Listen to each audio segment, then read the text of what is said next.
Ouais. Bonjour Cédric, c'est chouette de t'avoir ici à Évangile 21 et on voulait profiter de ton passage pour te poser quelques questions, peut-être juste.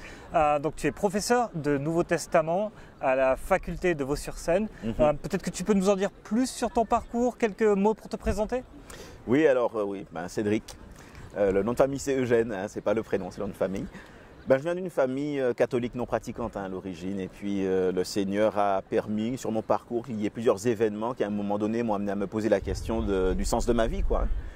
Et puis il a permis aussi qu'il y ait une soirée, une fameuse soirée d'évangélisation un jour vraiment imprévu pour moi, où j'ai entendu l'évangile vraiment pour la première fois, quoi. Et puis où j'ai donné ma vie au Seigneur assez rapidement. C'était en 2003. Avec donc en mai, baptême le 1er juin 2003, et puis une conviction d'un appel du Seigneur 3 mois après, quoi. Donc je savais qu'il fallait que je me forme, que je travaille pour mettre de l'argent de côté, payer des études, et puis ensuite voir comment le Seigneur conduirait. Excellent. Et là tu es sur le campus, tu as donné un atelier sur l'exégèse. Ouais. Est-ce que tu peux nous donner, pour un prédicateur lambda qui prêche régulièrement dans son église, quels sont les grands types d'erreurs dans lesquelles il peut facilement tomber? Et puis après, on verra comment on développe. Oui, alors je pense que l'erreur que je vois la plupart du temps, c'est le fait de prendre un texte. Et ce n'est pas par manque d'amour pour le texte. Au contraire, c'est parce qu'il y a une conviction que toute la parole est une, que parfois on prend un texte et au lieu de lire le texte pour ce qu'il veut dire, on fait entrer dans ce texte tous les autres textes de la Bible, quoi. C'est-à-dire, imaginons que je veuille lire un passage dans Marc chapitre 7, la femme syrophénicienne, Jésus parle avec elle, tout ça. Marc nous raconte quelque chose et là on se dit « Ah, mais il y a la même chose chez Matthieu ». Et au lieu de regarder ce que Marc lui nous dit, on essaie d'importer ce que Matthieu dit. Et en fait, on passe à côté des spécificités de Marc, ce qu'il veut nous montrer, et on passe à côté des spécificités de Matthieu, ce que lui veut nous montrer. Tu veux dire qu'on se comporterait presque plutôt comme un historien qui essayerait de ramasser toutes les preuves pour raconter ce qui s'est passé de Jésus, plutôt que d'écouter Marc qui se sert de ce qu'a dit, de ce qu'a fait Jésus pour nous dire quelque chose. Exactement. D'accord. D'autres exemples, sur les évangiles on comprend bien avec ces 4 textes qui viennent se compléter. D'autres exemples où on pourrait trouver cette même problématique? Les épîtres de Paul, par exemple. D'accord. Imaginons que j'ai une épître de Paul et qu'à un moment donné, je lise quelque chose chez Paul. Je ne sais pas moi, prenons un exemple. Éphésiens, chapitre 3, il est question de la gloire de Dieu dans l'Église. Et puis là, je lis voilà, que l'Église démontre la sagesse infiniment variée de Dieu, qu'elle manifeste la gloire de Dieu dans l'Église. Et je me dis, tiens, le mot gloire, Paul en parle à d'autres endroits.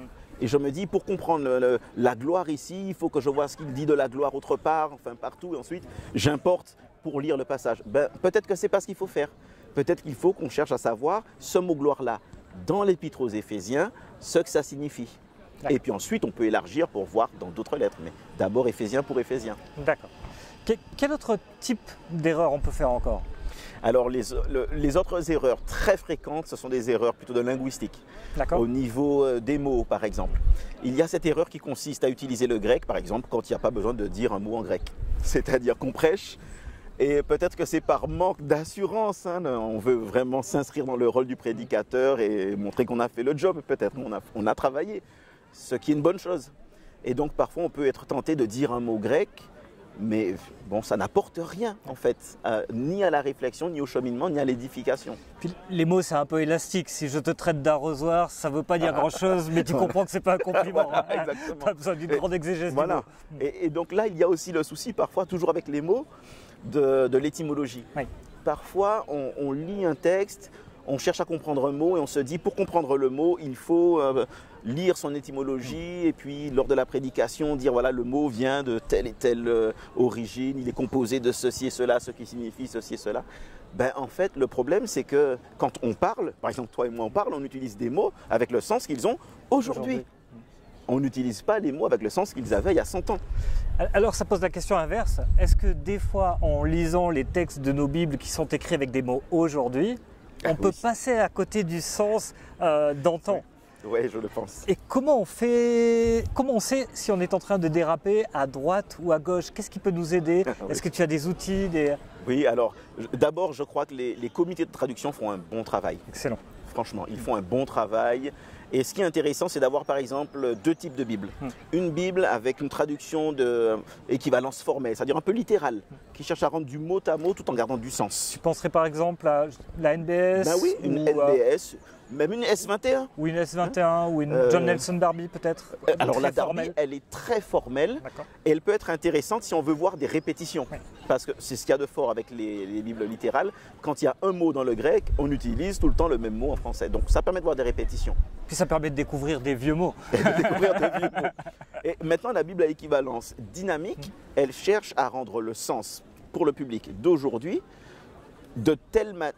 un peu comme les premiers destinataires ont reçu le mot, quoi.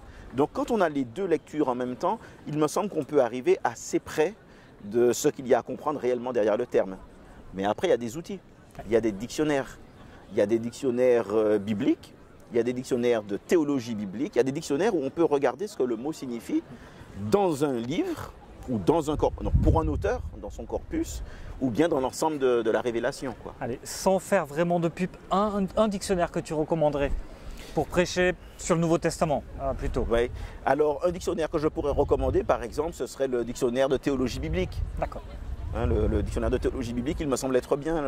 Il est édité par Excelsis. Ouais. Mais celui-là, il est pas mal, tu vois, j'aime bien. Ok, Ouais. super. Quel autre grand type d'erreur? Autre type d'erreur. Alors là, c'est un type d'erreur qu'on rencontre assez régulièrement. Ça semble moins embêtant sur le coup, mais ça ne fait pas de tort à la prédication, mais ça appauvrit ce qu'on pourrait en tirer. C'est le fait de faire de l'exégèse d'un passage sans avoir suffisamment pris le temps de regarder ce qu'il y avait avant et ce qu'il y avait après. Parce que quel que soit le passage de la Bible qu'on prend, que ce soit dans un évangile, que ce soit dans une lettre, c'est toujours une étape dans un itinéraire qui va d'un début vers une fin.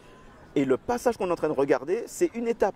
Ça veut dire que pour vraiment comprendre cette étape-là, il faut que je comprenne d'où je suis parti, ce que j'ai déjà parcouru et où je vais, où ça m'amène après.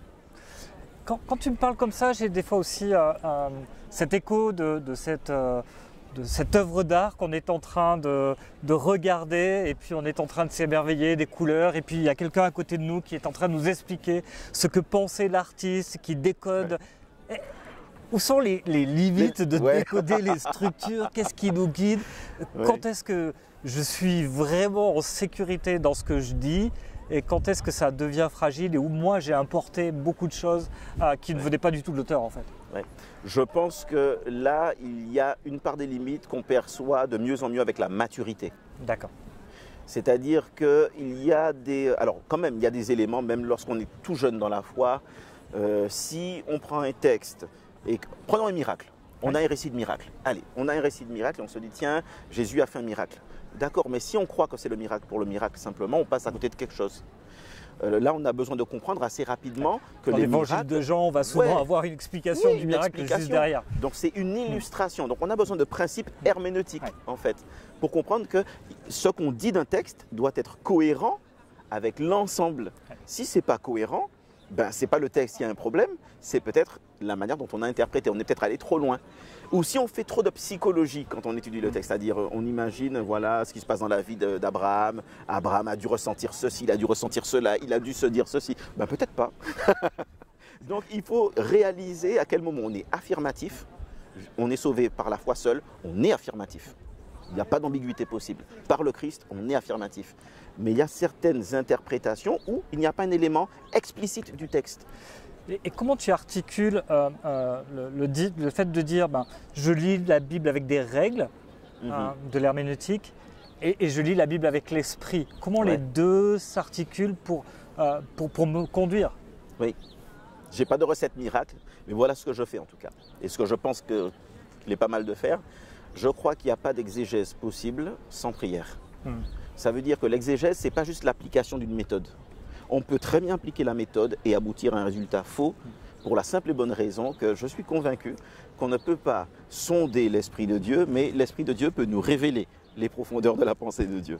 Et donc, je crois que la première chose, c'est la dépendance très explicite, très claire, en priant avant, pendant et même après le processus d'exégèse. Et puis il y a une autre chose, c'est que je crois que le Seigneur, il utilise le temps de maturation. C'est-à-dire, on étudie un passage, on ne se hâte pas d'en tirer les applications, mais on l'étudie et on laisse le Seigneur nous interpeller. C'est-à-dire on peut laisser passer des jours, on le laisse nous interpeller. Commencer la prédication la veille, c'est pas la meilleure idée. Ça peut être compliqué. Des fois, il faut l'avouer, dans le ministère, c'est pas toujours simple de faire autrement. Et si je devais me former en herméneutique, je prêche régulièrement dans mon église, j'ai un travail séculier, j'ai pas forcément beaucoup de temps. Comment on peut débuter? Est-ce qu'il y a des ouvrages à lire? Est-ce qu'il y a des cours à distance? Oui. Alors par exemple, Matthew Sanders a écrit un bouquin sur l'herméneutique. Et je crois qu'il l'a écrit de manière très pédagogique, hein, donc il n'est pas difficile à lire, il est vraiment utile. Donc voilà un ouvrage qu'on peut avoir dans une bibliothèque, par exemple, qu'on peut lire sur l'herméneutique.